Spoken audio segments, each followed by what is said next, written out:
Yes, sir. Yes, ma'am. Good morning on this beautiful August 28th, Monday. I'm one half of the pod, the man pod. I'm Darius Butler. My co-host AB will not be with us today. We'll catch him. We'll get him back next week at a new starting time. So as you can see right now, we're starting 10:05 roughly Eastern Standard Time. Going forward for the NFL season, we'll be starting at 8 a.m. Eastern Standard Time. So, you commuting to work, you just plug us in on the car, on the car play, or if you get your 30 minutes in early, have us tapped in, or just play it back at some point. But we'll be jumping out there early for our overreaction Mondays. And then on Thursdays, most likely the same time, because we want to keep it consistent. Me and AB, obviously, we got some different things going on this fall, this football season. AB, super excited to watch him in the booth. I know Tone, our producer, the man, the magic behind the scenes. He sent me a little clip, sent us a little clip in the group chat. Caught him on a commercial on TV. It'll be a HBCU Go, I believe it's called. But he has some stuff going on with that on Mondays, and I got some stuff going on as well on Mondays coming up this fall. I'll be on the Pat McAfee Show Monday and Tuesday in the Thunderdome live for Overreaction Monday there and everything DB. Yeah, so it's going to be an exciting fall. But so remember, put it down right now in your calendar going forward. This will be the last 10 a.m. show most likely. So 8 a.m. starting next Monday, where we're going to do our last division, NFC East. And for those of you who don't know what teams are in the NFC East, also, you look at valuations of which teams are the most worth the most, which team drive the most conversation, most revenue for the NFL is probably the NFC East. You got the Philadelphia Eagles, the reigning NFC champions, one of my teams. You got the Washington Commanders. You got the Dallas Cowboys. You got the New York Football Giants. So we'll be previewing that division next week, Monday. But yeah, it'll be 8 o'clock Eastern Standard Time going forward with the Man-to-Man pod. August 28th, we are 10 days away. I believe 10 days away now from 10 or 11 days away. September 7th, we have real NFL football. Finally wrapped up the NFL preseason. So next time those guys take the field, it will count. It'll be the real deal. I believe tomorrow is NFL cut day, where unfortunately, a lot of people will be cut from teams and signed to other teams and put on practice squads. So a lot of people's dreams will take a little detour. It's not the end. Some people, sometimes it may be a little setback, setting up for a major comeback, or maybe sometimes it is the end of your football career. We all get told at some point in our career that, hey, you're not good enough to play anymore. For us, for this team, for this league, whatever it is. Some of us get told in high school. Some of us get told in college. Some of us get told as a pro. At some point it's going to happen. So it's super important that you have, that you're prepared to do something next, something after that. But shout out to all those guys chasing their dreams, putting it on the line every time they touch that field. Preseason, I watched a little later as the preseason got on, some week 2, some week 3s of the preseason game. Watched a lot, watched every snap of Anthony Richardson. So I had to see him, had to see Anthony Richardson, had to get a real, okay, where are we at? Where are we at with our guy? What do we need around him? He played against Philly in their backups. So I definitely have a lot to talk about there. A couple other rookie quarterbacks will be starting week 1. We already talked about on the pod weeks ago who they will be, but they got officially named. So we're going to talk about that. Big time deadline for Colts fans for Jonathan Taylor. I know a lot of us have flipped the switch on JT. Hey, get him out of here, move him on, get him. He doesn't want to be here. Woo-de-woo. I still want him here. I want him to get his money. I want him to get healthy. I want him to get out there and ball out. But his deadline is tomorrow. The deadline put out there by Jim Irsay, I believe, the Colts owner. So we'll see how that all plays out. Another big-time running back showed back up to his team yesterday, I believe.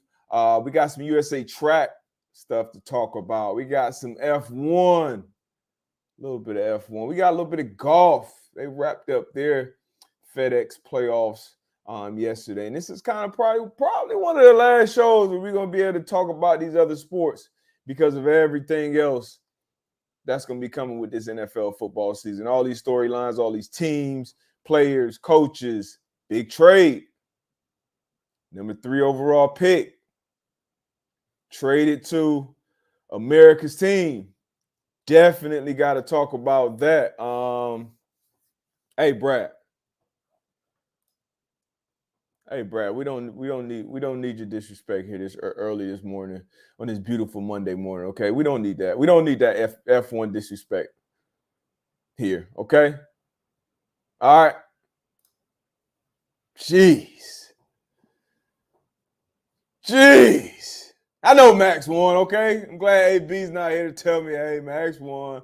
Play the Dutch national anthem. Yeah. They actually hired a live performer for the Dutch national anthem because they knew it would be sung twice before and after.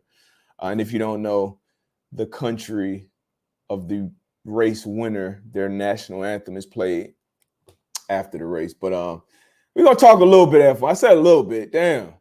But yeah, man. NFL season's almost here, man. I'm excited. We got a lot to talk about today. I'm excited to tap in with you guys. And once again, do not forget, tell a friend to tell a friend, set a reminder, put it on your phone, put it on your calendar. That's around, maybe you drop your kids off at school and then come back, but put it on 8 a.m. Eastern Standard Time. The Man to Man Pod will be going live on YouTube, presented by FanDuel Sportsbook. With that being said, a lot to talk about, a lot to get to. I'm excited to do it. It's a beautiful Monday. Get your 30 minutes in, too. All right? Get your 30 minutes in, please. But I'll see you on the other side.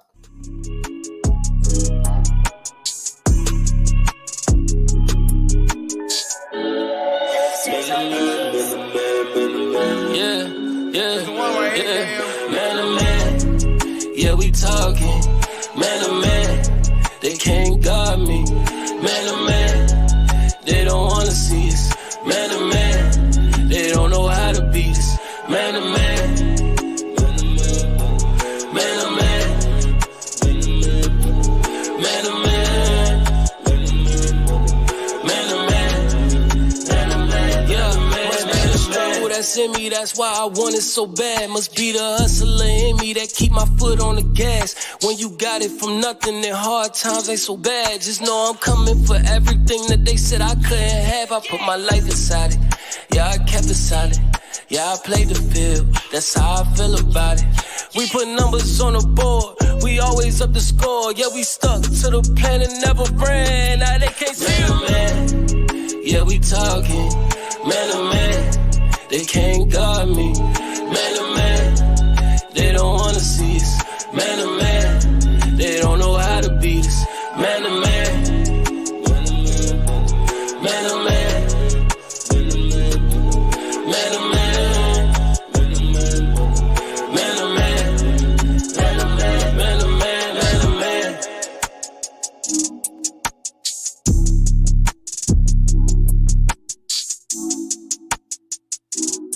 Any way we can get it, baby. Any way we can get it. Here we go. See a little bit of F1 chatter in there. See a little bit of F1 chatter in the chat box. I see y'all. So you know what? We'll just get it out the way early. We'll get it out the way in the beginning. After a long summer break, F1 came back for the Dutch Grand Prix out there in the Red Bull Ring. It's crazy. Crazy beginning. A lot of weather in the beginning. So this is why F1 is interesting to me. All right.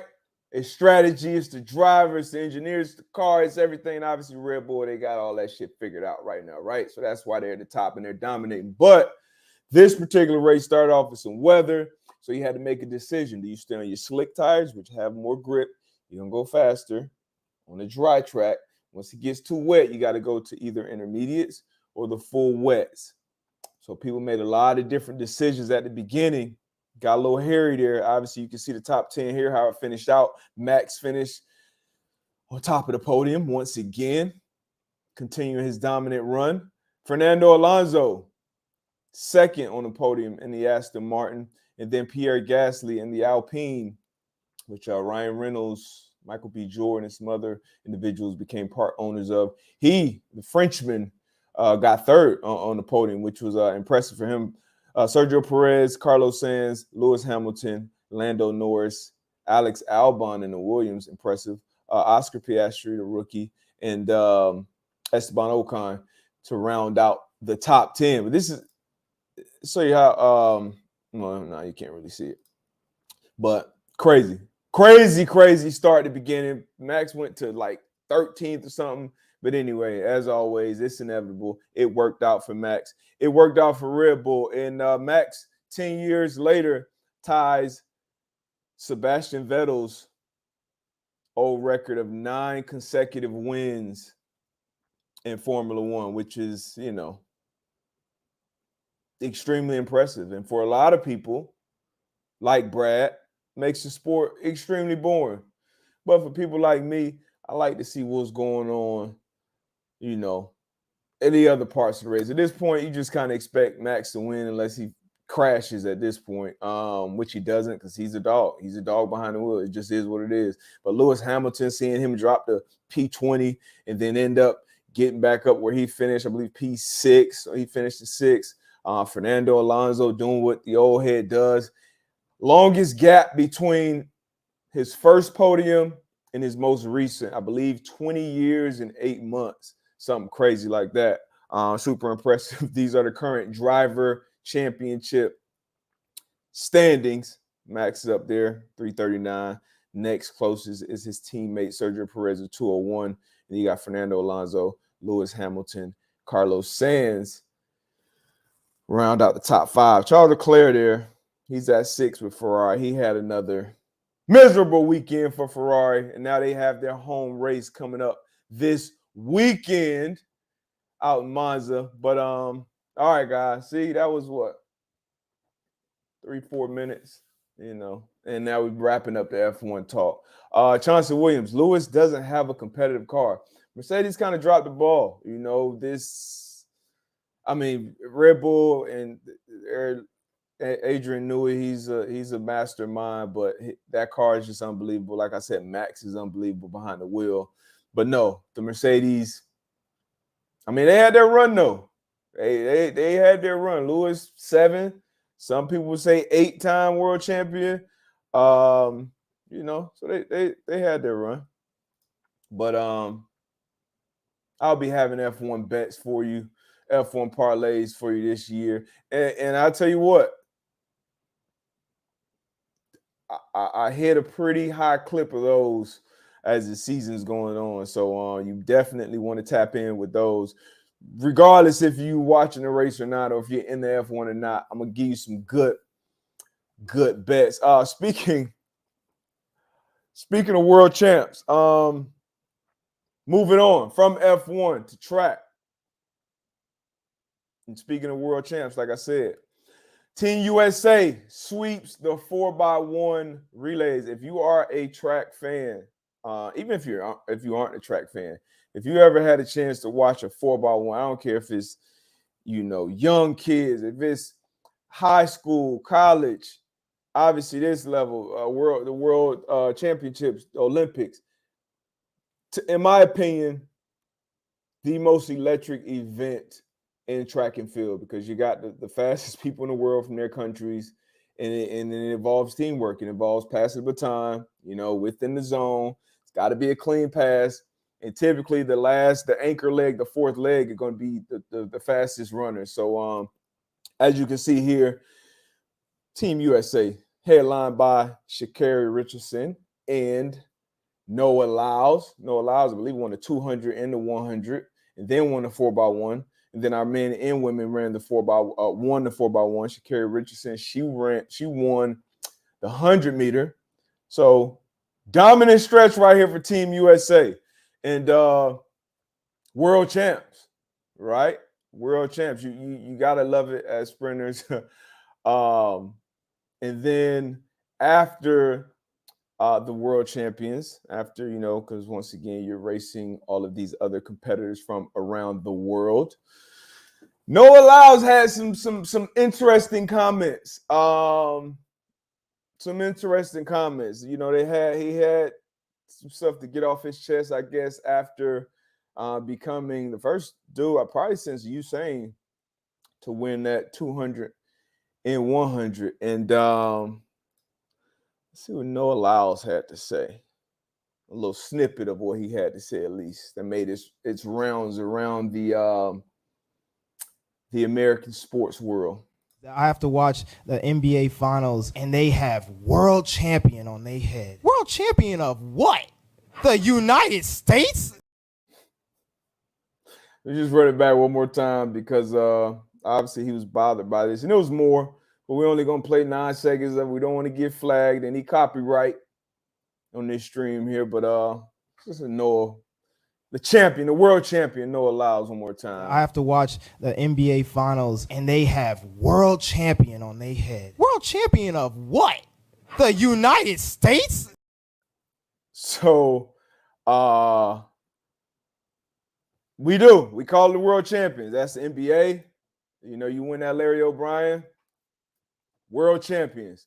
You win the Lombardi, football. It's not played that many places around the world, but guess what? World champions. I believe in baseball, not sure. I believe they're referred to as world champions as well. Obviously, you win in college, you're the national champions. But it's sports. It's emotions. And is he technically right? In my opinion, yeah, he's right. Because when you're playing a football, you're only playing around, different people from different states. It's a domestic sport. NBA as well. But so he's technically correct in my opinion. But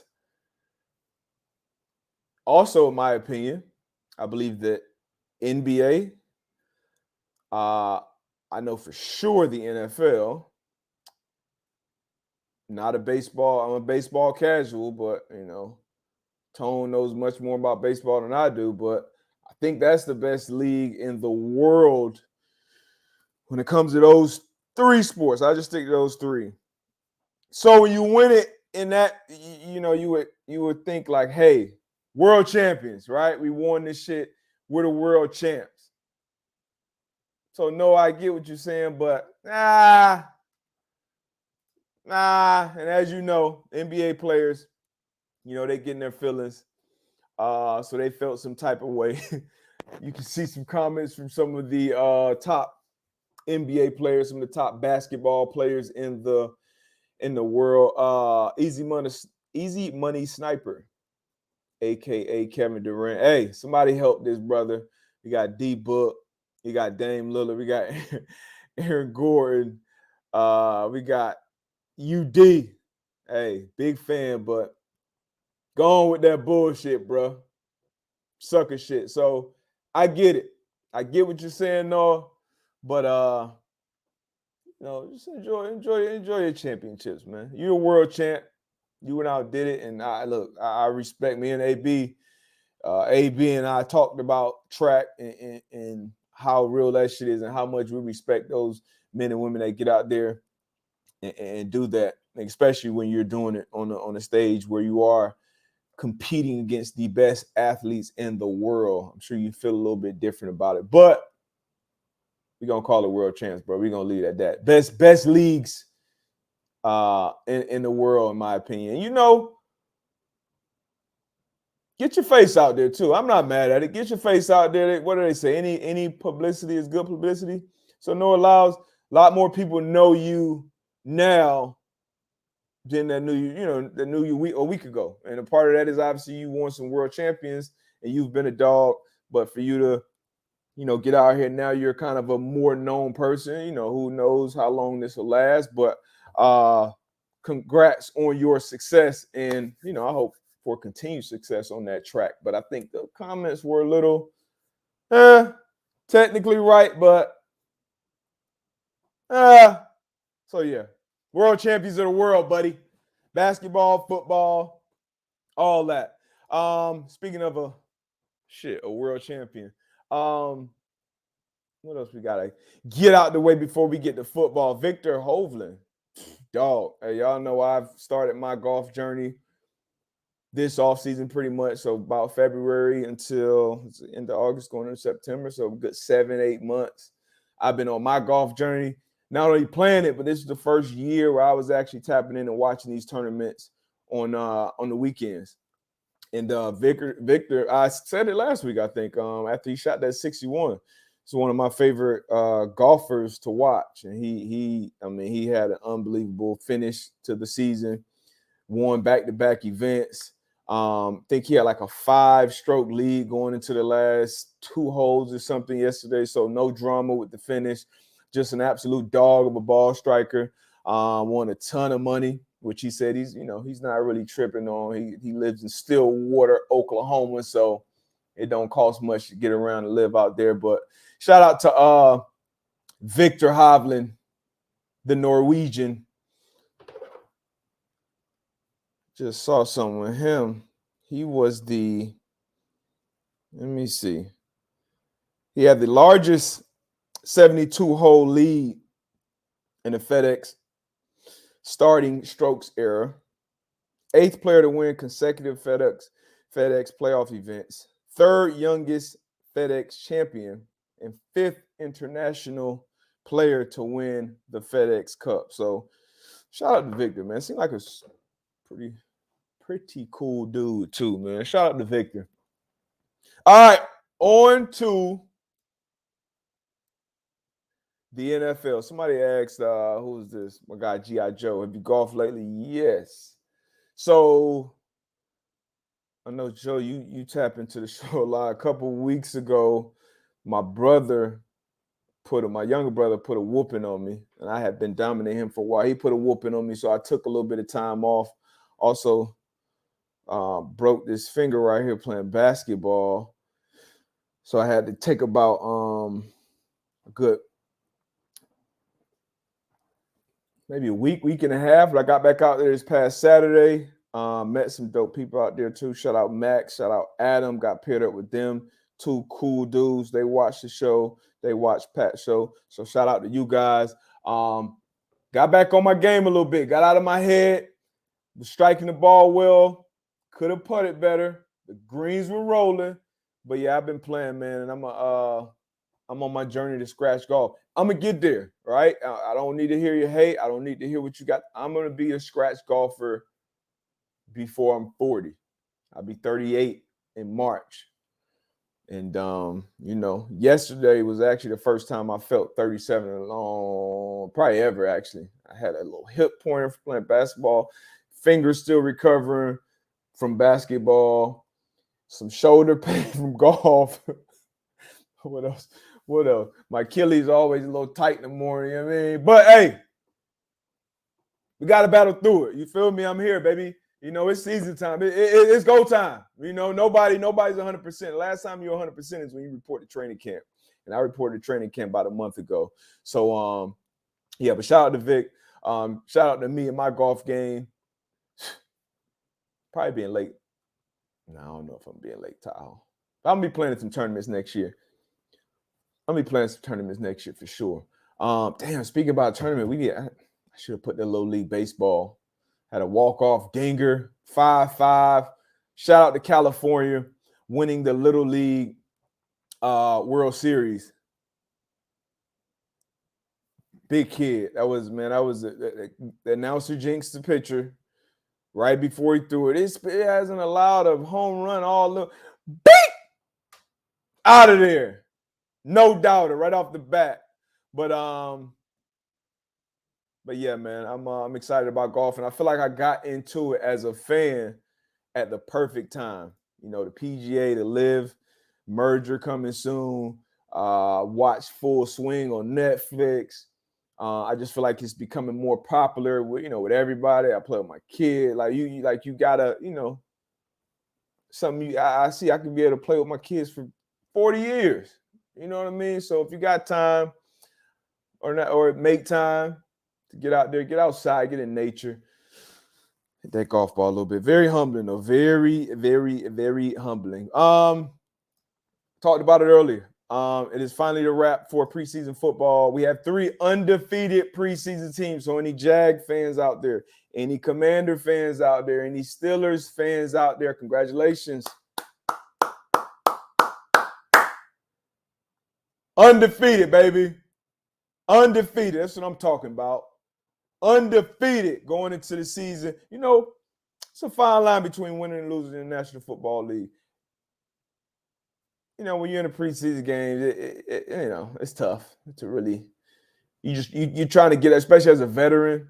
So it's different phases. As a young player, hey, every opportunity, not only for your team, but for all 32 teams, everybody's watching that film. Will Greer, I believe, young quarterback out in Dallas, they told him, hey, we're going to be releasing you after the trade for Trey Lance, but you're going to go out there and get a bunch of snaps this last preseason game. Went out there and balled. Every opportunity is an opportunity. Everything has been evaluated. It's for young players and old players. Everything's been evaluated. So the preseason definitely matters. As a veteran player, somebody who's established, you're not getting really, paid for those preseason games. So honestly, you're trying to get out of those games healthy. You're playing football. You're definitely going through your different reads and your techniques and your keys. You want to be sharp with that. Hey, getting in and getting out of the huddle, executing, communicating, all those different things. Excuse me. But main thing is getting out of that game in one piece. Getting out of there healthy. When you're playing regular season games, when you're playing real football, that's not the last thing on your mind. Obviously, you play the game, and some players, that's the last thing on their mind is getting out of there healthy. Other players, no. But when you're playing those real football games, that's not really front of mind. Like, hey, my health or my well-being. That's just the reality of the game. It's a game for, it's a violent game. It's a physical game. It's a gladiator sport. All those things are real. And from somebody that's been out there that's put that, once you strap this motherfucker up right here, not the front straps, but once you put these back straps on right here, I'm good up here. We rocking and rolling. You know what I mean? It's time to go. You feel me now? Some players do make more business decisions than others, but it's a violent game. It'll always be a violent game. But shout out to everybody who made it out of preseason healthy. I know there's a lot of injuries as well. There always will be in this game of football. So speedy recovery, Godspeed to everyone that are dealing with those injuries. 2 more Sundays till Sunday Night Football. Just look at these quarterbacks, man. I can't wait to see these guys take the field, these teams take the field and play some meaningful games. I can't wait, man. But let's get to it, man. There's a lot of conversation about Trey Lance being traded. Now, Tone, I don't know if I think I sent you those draft picks. I gotta have that up there because that is a big part of this conversation right here. But the Trey Lance trade, a lot of people saying it's the worst trade, just the worst pick in NFL history. Trey Lance being the 3rd overall pick. You know what you gave up for him? You gave up 3 first rounders. Those picks turn into Jalen Waddle. Thank you. Tyreek Hill trade. Thank you. Bradley Chubb traded. Thank you. So shout out to John Lynch, Shanahan, and the San Francisco 49ers. They got to be one of my teams now too. But didn't work out. And that happens sometimes, man. Me and AB talk about a lot of things that go on outside of just that player, okay? Just that player getting out there and just performing. You know, how can he? What's his background? You know, what's the room that he's in? What's the coaching style, the system, all these different things. And Trey Lance getting picked in the first place, I think he was way overdrafted. Trey Lance is still young too. Trey Lance could still at this point go on to have a Hall of Fame career. You know, he's very, very young. He can get a starting job and go and play for 14 years, even from this point on. It obviously hasn't started out that way, but he hasn't played a ton of football. I think he's had like 400 real pass attempts, college, pro combined. Most starting quarterbacks threw 400 passes last season if they started 17 games. So his story is far from over. But he was traded, so his San Francisco era has ended. He got traded to the Dallas Cowboys for a 4th round pick. I thought it was a little more, honestly, than I expected the Niners to get. So once he was informed that he was not going to be the backup in San Fran, and Sam Darnold was going to be the backup, he went to John Lynch and told him, you know, I like a fresh start. You know, I like to get shipped somewhere else for a fresh start. I heard John Lynch actually speak, I think either today or yesterday, saying that Trey Lance even apologized, you know, on his way out, which, you know, and John Lynch told him, you know, it wasn't your fault, you know, this, that, and the third. And so this shit just happens sometimes. You take a shot, you take a chance as a team, you traded 3 first-rounders, you get 1 4th round in return, but you also draft Brock Purdy, the last pick in the draft. Brock Purdy has a great finish to the season last year when you needed the most. Obviously, it didn't finish the way you wanted it to with him getting elbow injury, but he had a great start to his young career, which obviously he's the starter out there in San Francisco. So you never really know how it's going to go. Even once you get drafted, one guy's drafted number 3 overall, one guy's Mr. Irrelevant, and you see where their careers are heading right now. Once again, Brock Purdy can go from sugar to shit next year. That happens in this league. Trey Lance can go from shit to sugar. That happens in this league as well. So obviously I'm wishing the best for both of these young quarterbacks. But Trey Lance traded to the Dallas Cowboys. Very, very interesting. Once again, didn't expect a team to give up a 4th round pick. Didn't expect the Cowboys to give up that 4th round pick. And I think it's a good move for the 49ers. You know, you move on from Trey Lance. Now, with their quarterback luck, they might need all the quarterbacks they can get in that building, but they moved on from him. They got the 4th rounder back, and they got the money off their books that they had to pay Trey Lance, who once again was the 3rd overall pick. So it's a lot of guaranteed money on that contract. So I believe they got that money off their books. I know they got to sign Nick Bosa, and they'll have some big extensions coming up there pretty soon. So you wash your hands of it. Hey, didn't work out. We drafted this kid. We took a chance. Made a big mistake, it looked like, from their part. And then they moved on. They got a mid-round pick, got the money off the books. And this is the draft, though. Now, this got to sting, but once again, you make these picks, you make these decisions, you have conviction about them, you try your best to make them work. Once they aren't, you move on. But if you go back to this draft, this 2021 draft, you went Trevor Lawrence, who went number 1. Everybody knew he was going to be the number 1 pick for probably 2 years before this draft. After that, Zach Wilson goes 2 to the Jets. Trey Lance, after that big trade, goes 3 to the San Francisco 49ers. And just listen to these next. If you can't see the screen, just listen to these next. 8 picks after Trey Lance is drafted. You got Kyle Pitts to the Falcons at 4. Jamar Chase to the Bengals at 5. Jalen Waddle, Dolphins at 6. Penei Sewell, Lions at 7. J.C. Horn, Carolina 8. Patrick Surtain II, 9 to the Broncos. Devonta Smith, 10 to the Eagles. Justin Fields, 11 to the Bears. Micah Parsons, 12 to the Cowboys. Rashawn Slater, 13 to the Chargers. AVT to the Jets. Mac Jones, Zayvon Collins. I mean, you got some dogs in this first round, and right after that pick. So obviously, you know, hindsight is 20/20 or 50/50, as Ken would say. But man, they took a chance, they took a shot. I said I thought he was overdrafted from the beginning. You just didn't have enough. You just didn't have enough. You know, it was coming off of that funky COVID year where everything was shut down. They didn't really have a season.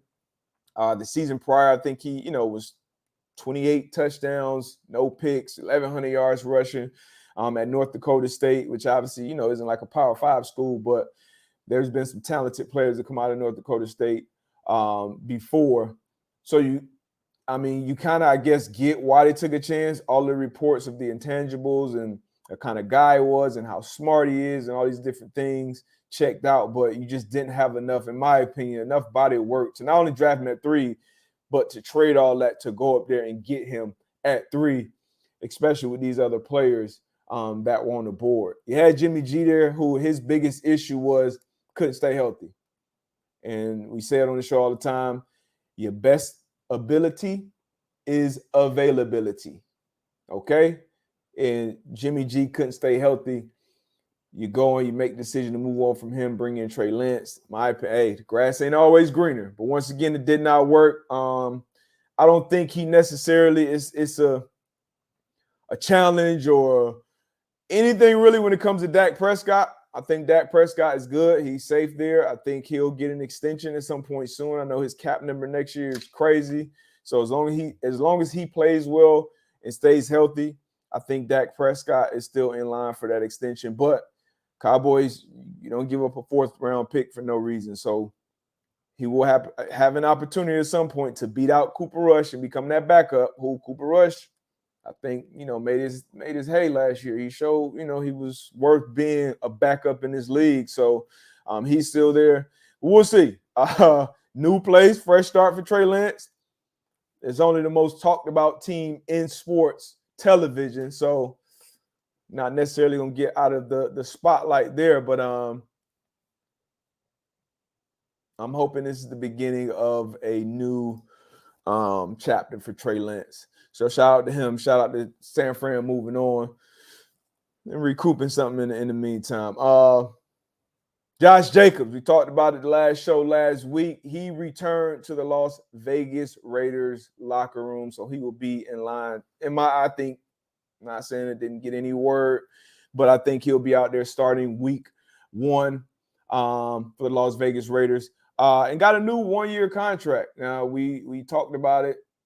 It might have been last week as well. You know, why is there a rule that once someone's franchise tag, there's a deadline, a cutoff date for them to negotiate with with the same team on a new long-term contract? You can't do that. So you see Saquon get, I believe, an extra $900K in money to show up for the Giants training camp, which he did a few weeks ago. Josh Jacobs, he has now returned to the Raiders with a new 1-year contract worth up to $12 million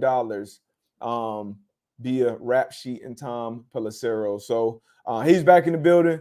The league leading rusher last year. So obviously big news for the Raiders. I know they are excited. The team's excited. I know the fans are excited. And when you're a player, when you're a teammate, obviously you want your guys there. You want your guys there in training camp or mini camp or whatever it is. But you also understand everybody got to handle their business in that locker room, on the field, off the field, especially at that position when you see what's going on around the league. So everyone's excited to get him back, I'm sure. New number 2, going back to 8. I believe it's the number he wore at Bama. New number, same colors. So going from 28 to 8. I don't know how I feel about 8 at running back. I honestly think the 28 was cleaner. Look at that 28 in the backfield. I don't know how I should feel about 8. I don't think 8 really like a clean number like that. Steve Young, Lamar. Who else swagged out 8 like that? Who's the best 8 in college? I know, obviously, Lamar. But yeah, Josh Jacobs back in 8 and out of the 28. But speaking of 28, Jonathan Taylor. Update, somewhat of an update from Stephen Holder. Jonathan Taylor update. Talks continue, and as expected, this will go down to the wire. One tidbit.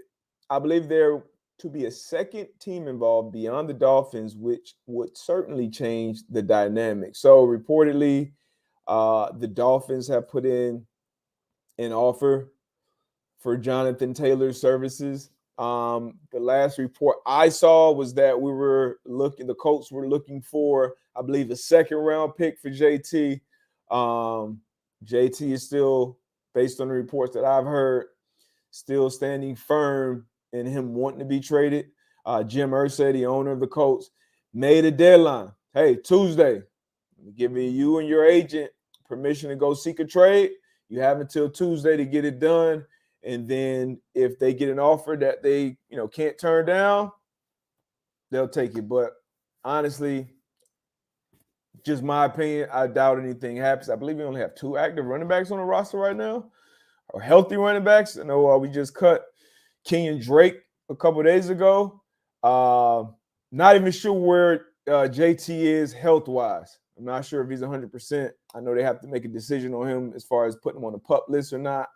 But I've said it before. I'll say it again. I just want to see JT healthy. We need him back there healthy. And I would love to have him back. As a Colts fan, as obviously a former Colts player, someone in the Colts family, I would love to have JT back. I've heard nothing but great things about Jonathan Taylor. I don't know him personally. And I'm not going to change my opinion on him based on how he's conducting his business off the field, because I know it's a nasty business. It's an ugly business. Fans don't like it. People, certain people don't like sometimes from ownership groups, sometimes for the players. You don't like, you may feel a certain type of way. I respect the man handling his business. Once again, talked about how violent the sport is. It's a brutal sport. You got to get your money when you can. I want to see JT healthy and being dynamic again as a Colts fan. I think that'll happen. I'm hopeful that'll happen. I'm going to continue to put that good energy out there saying that it will. But it's going to be up to Jim, Chris, and Jonathan to figure this out. And his agent as well. I don't want to mess his name up. I think it's Kawhi. But yeah, we'll see. We'll see. Once again, I remain hopeful, okay? I remain optimistic that this gets done. But as Jeremy just said, business is business. And let's get healthy. Let's get healthy. Let's get out there and do the damn thing. But somebody that is healthy, just saw him on the field. AR5, Anthony Richardson, the future. The future, baby. Saw him. Last preseason game against the Eagles. One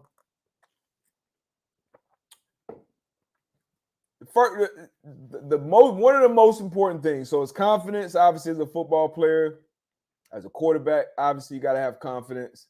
Obviously, talent. But as a quarterback, when I watch you as a defender, as a fan, as an analyst, as a whatever, one of the key things I look at with quarterbacks, young or old, is your conviction. As a player, but obviously the ball's in your hand. We can see it. You're always going to see you on the replay. We're going to get 10 angles of what you saw, what you did. The conviction that a quarterback has, especially a young quarterback that hasn't had a ton of reps, to come off a play action, gets you the top of your drop, step up, boom, I'm going to that window. I don't see it. Boom, I'm going to check down. Don't see it. Nope. First read, not third. boom, I'm taking off, I'm running.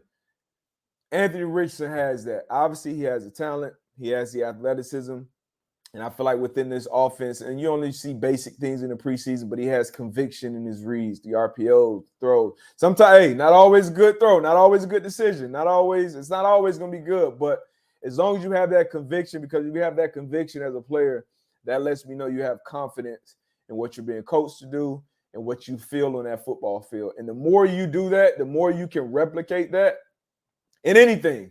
It's not only just sports, not only just playing quarterback, in anything. I don't care. I'm not a baseball player, but if I'm in that batter's box and I think I see something, I think it's a slider, and I swing at, or I see a fastball, I swing. I have conviction that, you might have struck me out this time. Next time I come up to the plate, that's not going to change. It's not going to create more pause. You just got to keep going. So I saw that in Anthony Richardson's game. I saw he passed the eye test for me. I'm excited about him in the future of what he's going to be in this league as a quarterback for the Indianapolis Colts. What I didn't see was a supporting cast that I can be excited about as a fan, analyst, player. Like if I'm coming in and I say, all right, I'm playing the Colts this week 1, week 3, 4. All right, who are my game records? Who are we worried about? You know how you just watching offense, or you just pick a team on Madden and you just looking at a who's the guy? Like a guy gotta like jump out, like the Vikings, like Justin Jefferson, Tyreek Hill, AJ Brown, whoever, Debo Samuel, Christian McCaffrey, whoever it may be. Like you gotta have like somebody who you going, somebody going, the coordinator, somebody going to lose sleep over. Somebody, all right, how do we stop this guy? Some people just got Pat, it could be a Micah Parsons, it could be a Myles Garrett, a Max Crosby, whoever. We need that. We need a dude who can consistently create separation and win. What I saw out there are big guys, big receivers who are just the defenders are just stuck to them. Big receivers, big tight ends, and every catch is a tough catch. Every throw is into a tight window. That's not a recipe for success for any quarterback, especially a young quarterback with 13 starts under his belt. It's going to be growing pains. That's going to be expected. But you got to put some guys around him that can create separation and can win consistently. You got to win your one-on-ones. We know a guy on that team, on that offense, who can consistently win, who can be a guy that you may lose a little sleep over. That's Jonathan Taylor. So hopefully we get that situation figured out for the sake of the Colts, for the sake of Anthony Richardson. But we need just more of a oomph when you look at our offense trotting out of that field or breaking that huddle. Like, we need that. I like Pierce. Big guy, can run. He can make some plays down the field. You got to create separation. Name of the game in the NFL on that edges, on those edges, on the perimeter, creating separation. And then when you had a ball in your hands, can you make guys miss? Can you make something happen after that? MPJ, like him, once again, need to see that consistently. We got Isaiah McKenzie. We got Josh Downs, a rookie. But we need that desperately, Indianapolis. We got to spend some money. We got to make sure we got a rookie deal at quarterback. We have to go out there and get that. You look around the league, you look at these quarterbacks that have success, young or old, I don't care. You got to have some dogs on the outside that can win. You look at the Super Bowl, the Eagles, they got guys. Devontae, AJ, Watkins, Goddard. Like all these guys can win. Now you got Patrick Mahomes, Kansas City. Got Travis Kelce, one of the greatest tight ends of all time. You get some other guys in space, you make it do it. Patrick Mahomes is an anomaly. Josh Allen went out and got Diggs. They just went out and got Brandon Cooks for that. You got CeeDee Lamb, Cook, like Pollard. Like you gotta have some juice out there, man. So obviously we know the Bengals, the Dolphins. You just think about all these teams that you expect to compete. The Ravens, they finally went out and got some guys who can really get it done on the edge. The Saints, low-key.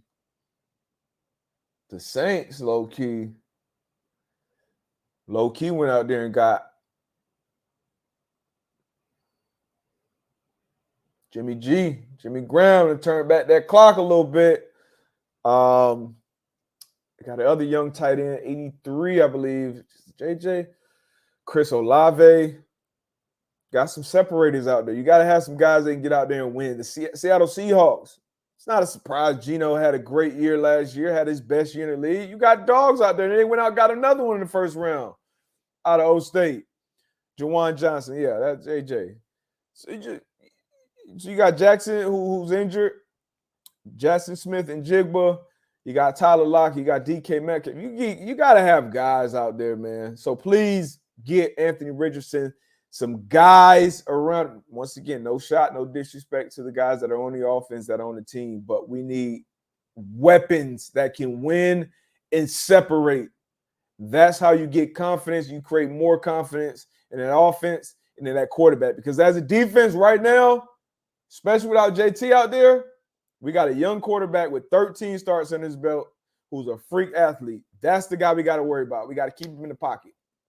Big, fast guy, short little strides, but big, fast, can make explosive plays with his legs right now. We know that from day one. But can he make those throws with his arm? Yeah, he can make the throws. I think he can, but you got to have guys that can get open and make some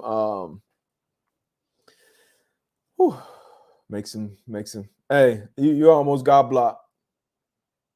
You almost got. I ain't blocked too many people on it. You almost got blocked. I'm just letting you know that's spam right there. Man. Speaking of, we had something cool. Tua, one of those guys, quarterback, still in his rookie deal. High expectations. Got to keep him healthy. I've seen some ugly falls this preseason. Don't know if the jiu-jitsu or the judo is working quite well yet. Saw a bad snap. He went to dive on and just completely face planted. But had some cool footage from the helmet cam that's been on Tua's helmet for training camp. And this is just a little glimpse of what these quarterbacks see when they come out of that huddle and they're making a play. I thought this was pretty cool, pretty interesting. Just a little 10-second video. It's got two of them of Tua with this helmet cam. The line of scrimmage, making some checks. Okay, look. Okay, play action, boom. Whoa. Whoa. So when y'all at home on your couch, say, hey man, how did you see that, man? Make this throw. This what you gotta look at. And it's tough too. When you do this play action, you turn your back to the defense, get it back, your guy got to be there. And he completed that pass. I had to cut the video off once again, not trying to get a strike. Let's see this second clip. Okay, this is in the huddle. Guys look a little gassed, look a little tired. Play action once again, back to the ball. Got back out to the flat. But I thought that was pretty cool. Wish we could have played a little longer, but once again, I like you guys. I like this whole little, this little situation we got going on. So not trying to get any strikes. You feel me? Once again, one more reminder. New time starting next week, 8 a.m. Eastern Standard Time. My guy AB will be back in the building next week. Once again, presented to you by FanDuel Sportsbook. Speaking of,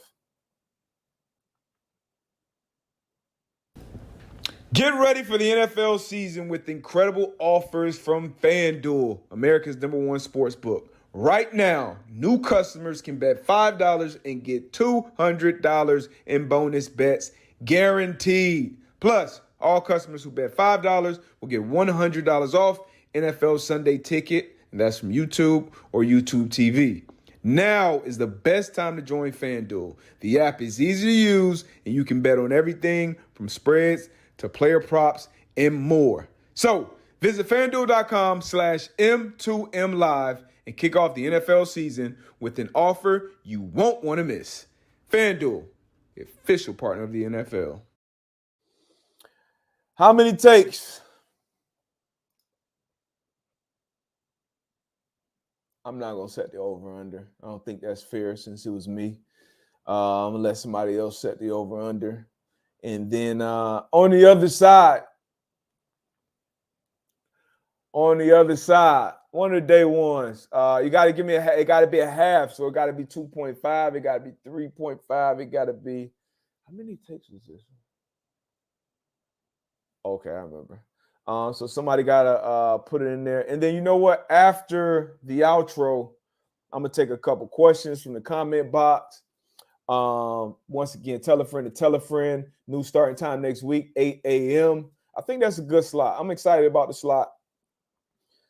I'll be in Indy Monday mornings. I think that's a good, good slot. Get the day started early. Put some clips out there before some of the other afternoon conversations start. It'll be interesting. So Daryl and set the over under. The official man-to-man book line is 2.5 takes. So tell me if you think it took me more than 2 or 2 or less to do that read. But once again, after this outro, I'm going to take some questions, some comments, some concerns from the chat box. Hey, I appreciate you guys. As always, guys and gals, we're inclusive here, Appreciate y'all. Has anybody checked out the new Undisputed? I know they on right now. It came on at 9:30. I got it on TV. I was watching a little bit earlier. I heard the Lil Wayne intro. Was dope, but 2.5 is the over/under set by Do. I will catch y'all on the other side. Probably good 5-10 minutes. Holla at y'all. See what y'all talking about. Answer some questions. Oh, had something. Matt Stafford had some interesting stuff come out about him and his teammates. But once again, I'll let y'all after the outro. Appreciate y'all. See y'all next week, next Monday. My partner in crime will be back in the building, Antoine Bethea. And as he would say, get your fat ass in the gym. Get your 30 minutes in, or your skinny ass in the gym. Get your 30 minutes in. Start your week off right. Health is wealth. Get on a bike. Take a walk, run, swim, golf, basketball, weight room, treadmill, Stairmaster, calisthenics, push-ups, pull-ups, planks. It's a lot of ways to get it in, baby. But I appreciate y'all. And I actually, see y'all on the other side. On the other side.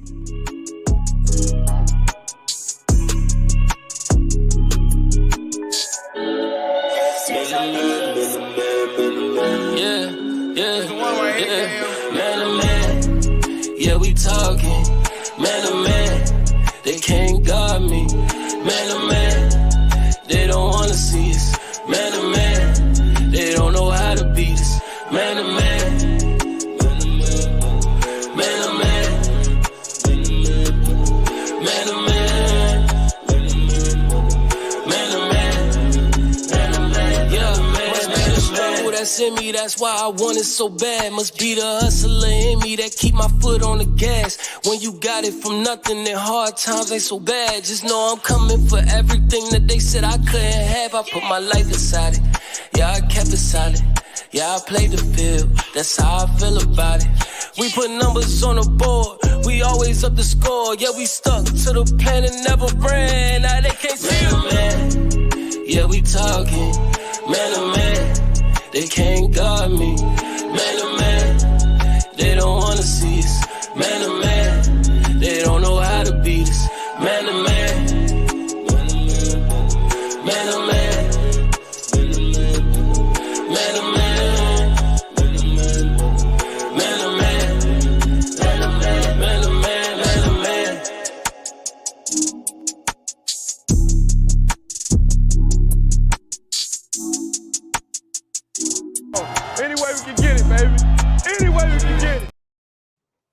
Here we go.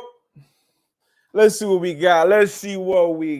Oh, before I get to the questions, I thought this was interesting. Matt Stafford During a recent episode of her podcast, The Morning After with Kelly Stafford, Kelly revealed that her husband has found it difficult to connect with some of his new young teammates. It's kind of crazy. So Matthew's been in the league a long time. He's like, the difference in the locker room has changed so significantly. They have a lot of rookies on their team. They're very young, but he's like, I feel like I can't connect. In the old days, you come out of practice, you shower, and people will be playing cards, interacting. But now they get out of practice, meetings during training camps, and they go straight to their phones. I mean, figure it out, Matt.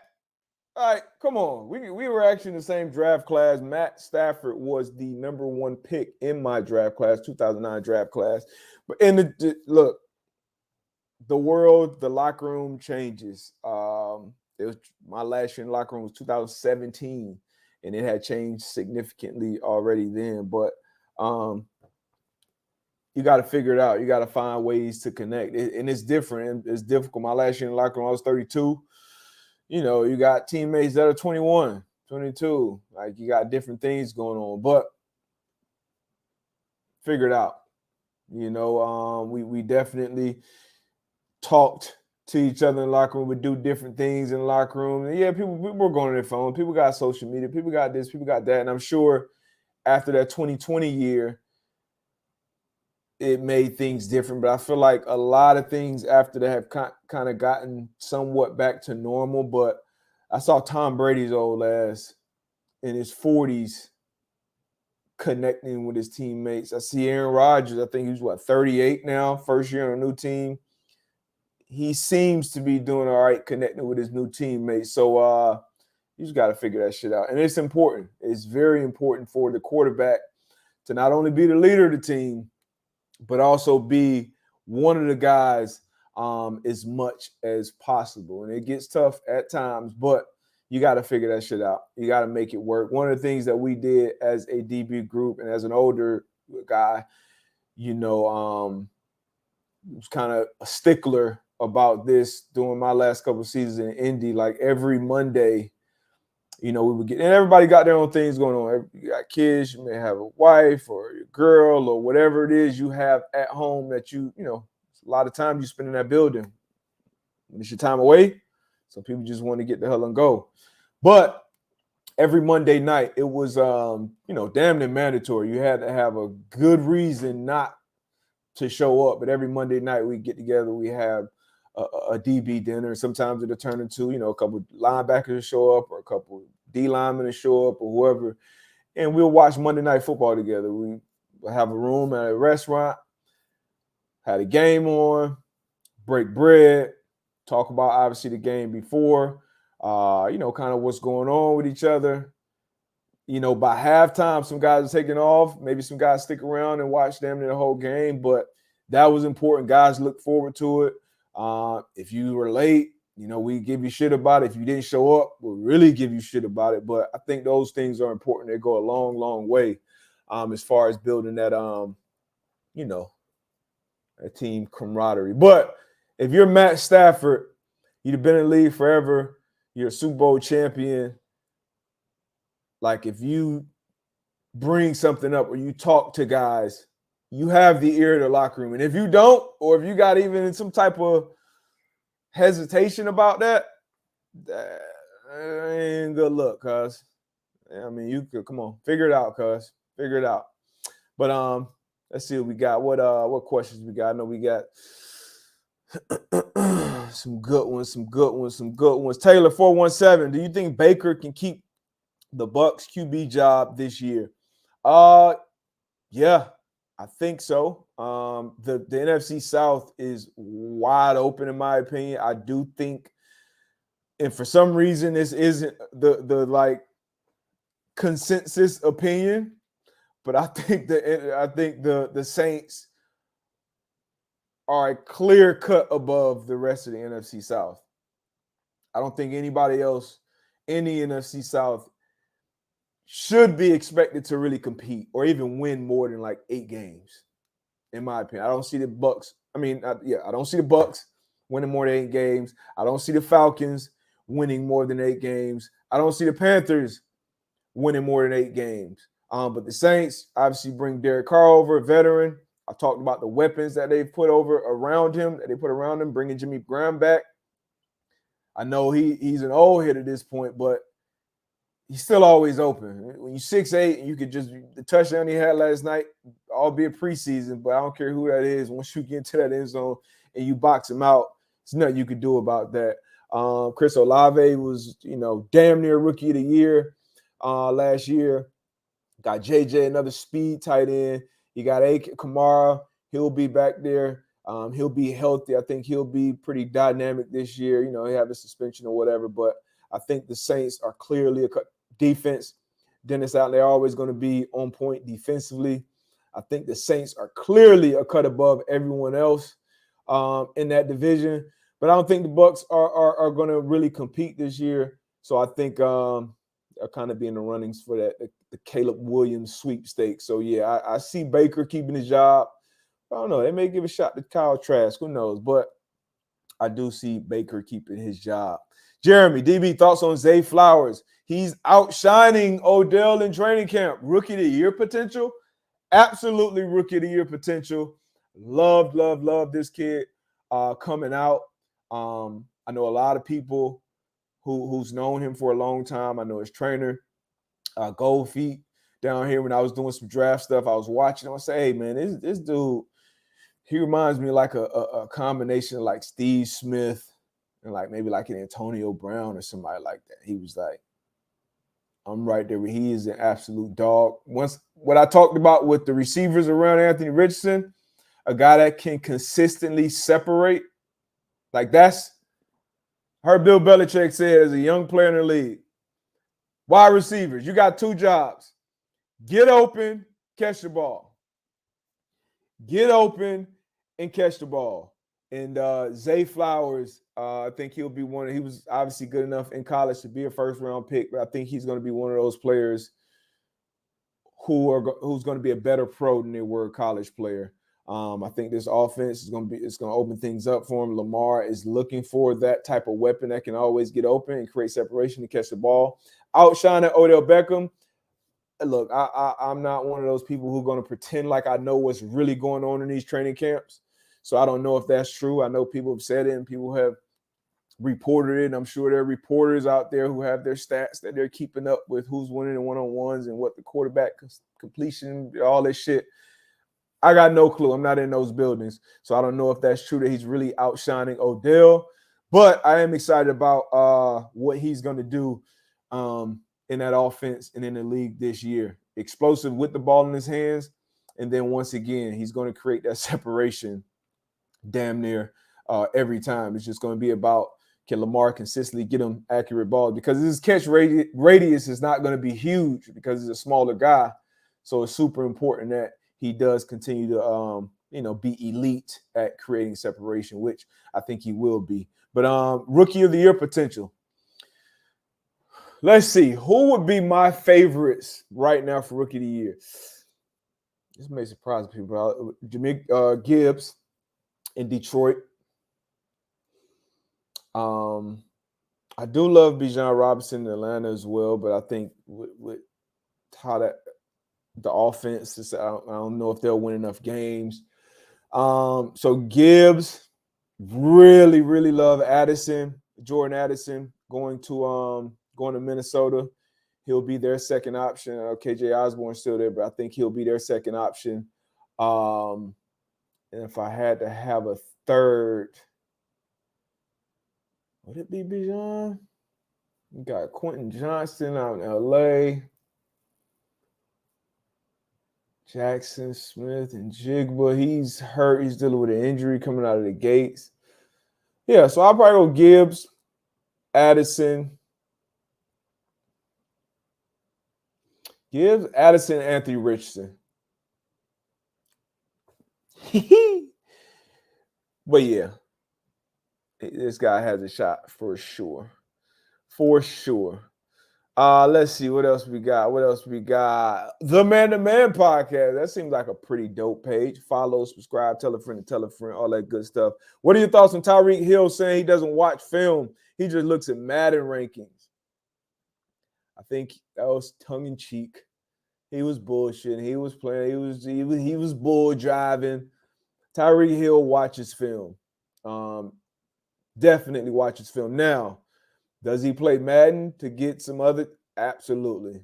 I'm sure he does. I stopped playing Madden. I didn't play Madden as much in my later years as I did my younger years, but even right now, and I just downloaded the Madden a few days ago, and you start to play it, and I always play with random teams, and to get like the updates on the different rosters.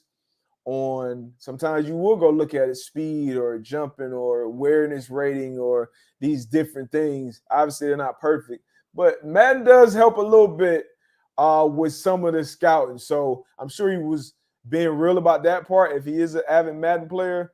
But Tyreek Hill, playing in Andy Reid's offense, being coached by Andy Reid, being coached by Eric Bieniemy, playing with Patrick Mahomes. Yeah, Tyreek Hill's watching film. You're not just becoming one of the best receivers in the league and not watching film. That's my opinion. But I think he was joking.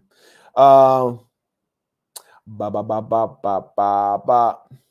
see. What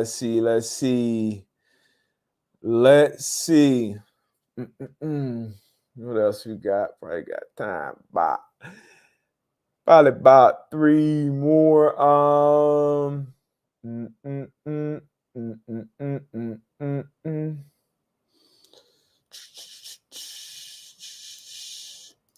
Matt Brown, do you think the Vikings winning all those one-score games? Wait. The Vikings? Not sure what you're asking there. But the Vikings did win a ton of one-score games, ton of close games last season. 13-3, I think they were. Or 13-4. Fine line between winning and losing in the National Football League. Shit, in life, honestly. But they found it, and those can obviously go the other way. They can easily be, an 8-9 football team this year, but I think they will continue to win. Kevin O'Connell, one of my former teammates, definitely root for him out there in Minnesota. Kirk Cousins, Mr. March, got a lot to play for this year. I just talked about the addition of Jordan Addison. I think they'll be just fine. Mike Thomas, that's the other name I was forgetting. Nakiba. I knew I could count on Nakiba to throw out another. Mike Thomas, also another weapon with the Saints. Obviously, he started off his career unbelievably. But, man. Let's see. D.O., have you thought about getting into fantasy football punditry? Wide receiver cornerback matchups are huge. They are huge, but you know what? They aren't as big as they used to be. Like back when I first came in the league, you knew, Ocho or Brandon Marshall or T.O. or whoever. You knew that Andre, that person was going to be at the X. All right, that's going to be the X receiver, or this is going to be the Z receiver, so we can get these matchups on this guy, that guy. Now, I mean, you take like Patrick Surtain and Devontae Adams, for instance. Those guys are going to play twice a year. First game they played, Surtain was on Adams a ton. Key downs, critical situations, line up on the outside, Surtain's on them. And then the next game, they moved Devontae around a bunch. You can start them off on one side of formation, motion them across, have them in the slot. So these receivers, all these top receivers, if you think about them, they all move around a lot more than they used to. In the fantasy football, that's a whole different world. I'm not sure if I'll get into that. But the wide receiver cornerback matchups, I feel like it's kind of lost a little bit of this. You still get some guy who say, I'm going to line up my guy here. You line up best on best, and we're going to have that type of day. But, and it's smart. It's a smart thing to do if you're an offensive coordinator. Why would I put my best guy on your best guy if I don't have to? If I can get my best receiver on your third best corner or your second best corner, it's almost malpractice as a coach to not do that. And it's not that many corners that will go and follow a receiver anywhere he goes. So outside, inside, anywhere I'm going wherever 17 goes. That's tough to do because when you come in and you play sub package, a guy that's typically playing the nickelback, now he's got to go play outside because we had that matchup going on. So yeah, wide receiver cornerback matchups have kind of lost a little bit of its luster, but I don't know. We'll see. We'll see what's down the line, Dio.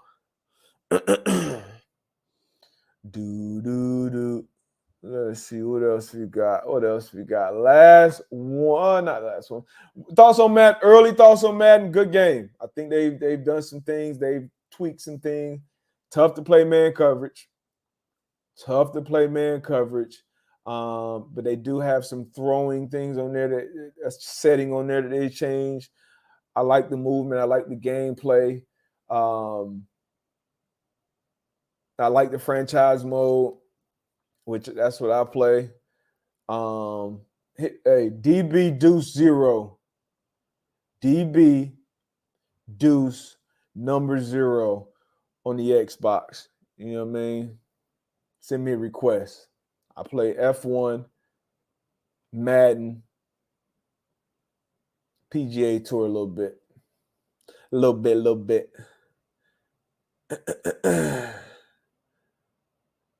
All right. That's it. Last one, haircuts for breakups. Good hashtag, haircuts for breakups. So you break up, you're going to get a cut. You feel like a new man. But RNS, if you know, you know what that means. But what age did it hit you that the dream was real? Damn, it's a good question. But I have, for me, it was pretty young. But because, I always felt like, you create your own reality as a kid. And, a lot of times I was dead wrong about a lot of things. But there were certain things that I was dead set on, certain things being a dream, but I was dead set on making it my reality. And surprisingly enough, a lot of people, family, friends, old heads, to tell you like, hey, I know, that's what you want to do, but, have this, have that. And, I'm not completely opposed to plan Bs or whatnot. And like I said, at some point, the dream I had was to be a professional athlete. It wasn't necessarily football, but I wanted to be a professional athlete and I wanted to be a businessman. You're a kid. I didn't know what a businessman meant, but I knew I wanted to carry a briefcase, wear a suit, and I wanted to play sports. And I was just dead set on that. So for me, the dream was always real. It was never, once that was put in my mind, I never wavered off that, regardless of whatever setbacks there were, whatever, doubts. And I never got caught up on the doubters as well. Huge, big family, great parents, great support system. So the support was always so strong. A bunch of brothers, we beat up on each other. I'm from South Florida, so I felt like I was always around the best of the best when it came to football or athletics. So never really was a doubt, honestly. I'll tell you this, though, the one time I did lose my confidence playing a sport, being an athlete, ever in my life was my second year. I talked about it on the pod before. Second year in the league. Got benched in New England, and that was the first time in my life where I was playing to not fuck up.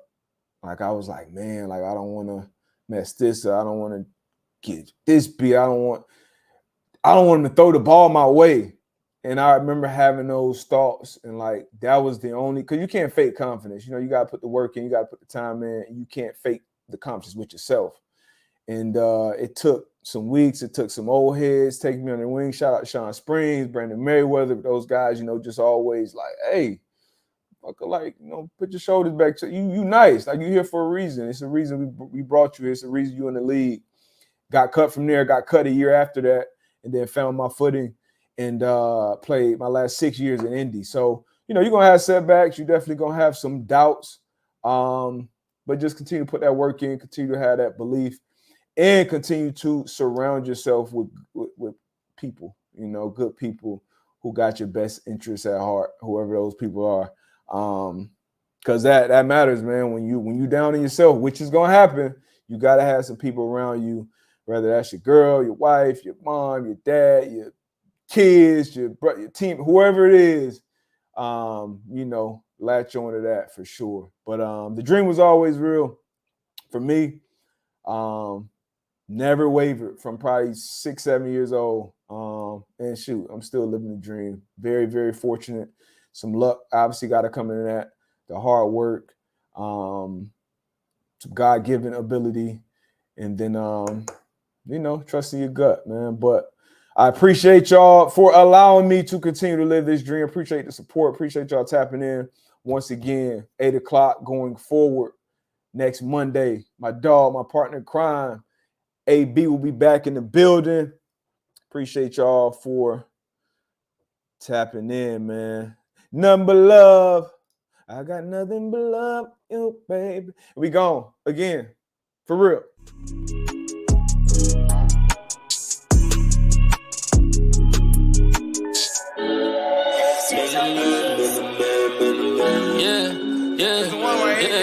Man to man, yeah, we talking. Man to man, they can't guard me. Man to man, they don't wanna see us. Man to man, they don't know how to beat us. Man to man, man to man, man to man, man to man, man to man, yeah, man. Must be the struggle that's in me, that's why I want it so bad. Must be the hustler in me that keep my foot on the gas. When you got it from nothing, then hard times ain't so bad. Just know I'm coming for everything that they said I couldn't have. I put my life inside it, yeah, I kept it solid. Yeah, I played the field, that's how I feel about it. We put numbers on the board, we always up the score. Yeah, we stuck to the plan and never ran. Now they can't see it, man. Yeah, we talking, man to man, they can't guard me. Man to man, they don't wanna see us. Man to man, they don't know how to beat us. Man to man, man to man, man to man.